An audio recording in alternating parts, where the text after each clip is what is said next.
We're going to now cut out our timber. To do that, we need a tenon saw, we need a bench hook, and it's optional, but it helps. We're going to use a vise as well. These bench hooks are designed for left and right hands. So this is for a left hand, and you flip it around and it's used for the right. I'm right-handed. We're just going to place it in the vise and then just tighten it up, nip it up. Take the saw. We're then placing our piece of timber onto the bench hook. We then place our tenon saw up against the edge of the bench hook to use it as a guide. And then we're going to be bringing the saw down into our waist. So it means in the middle of those two lines that we've created. We're keeping the heel of the saw, the toe of the saw down and the heel up. We're pushing our piece of timber into the bench hook, and I've got my left foot forward and my right foot back, and I'm dragging back. I drag back a few times and I create a thing called a kerf. Kerf is a slight line. You can see that's created there. But the real cutting action happens when you move the saw forward. So I move the saw forward.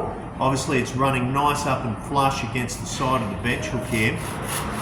And I slowly bring the heel down into the work, as I've done there so, and then I can use full lengths of the saw blade to cut backwards and forwards. Okay, so there's the first cut. Then we can go through and make all the other cuts. So as I've done before, we take our saw, we place it up against the bench hook, we bring it down so it's in the middle of our waist, two lines, it's called marking waist. We're going to drag back, slowly bring the heel of the saw down into the cut, and using full length of the saw blade, that'll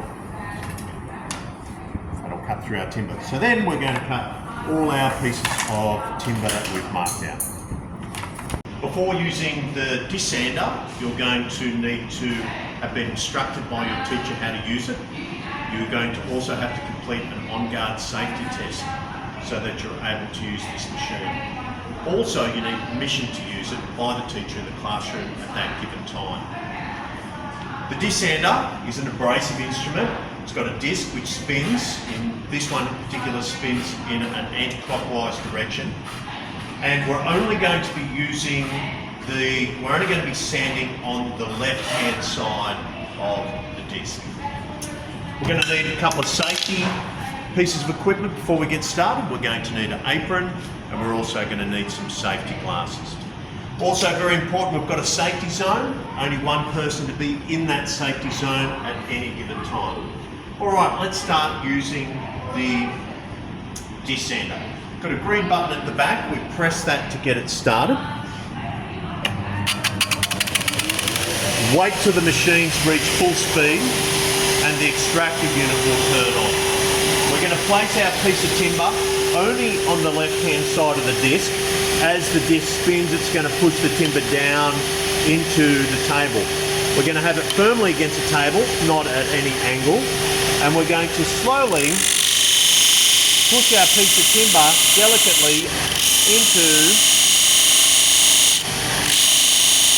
the disc until we sand down to halfway of our line.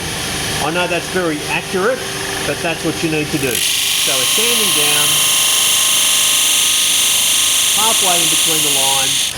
The most important thing that our fingers are back at least 50 millimeters from the disc, and it's perfectly safe.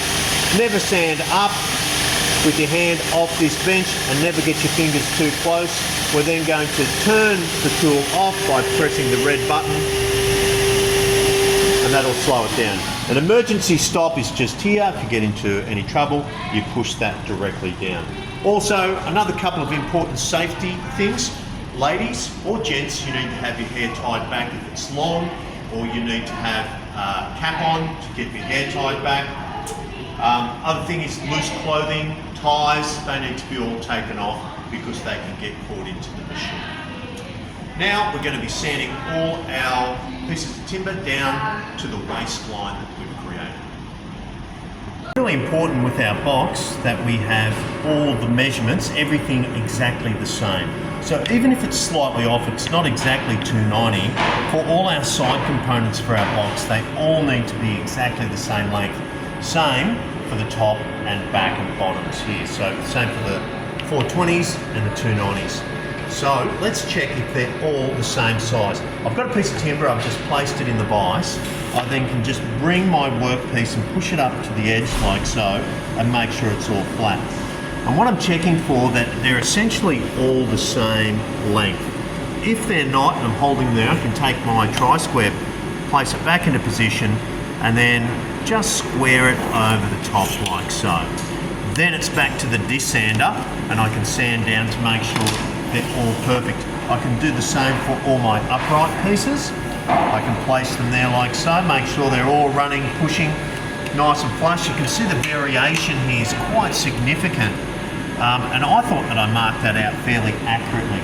I'm just making sure they're all pushed in up against the edge here, and I can square that across, and it's straight back to the desander and sanding down to those lines to make sure it's all perfect.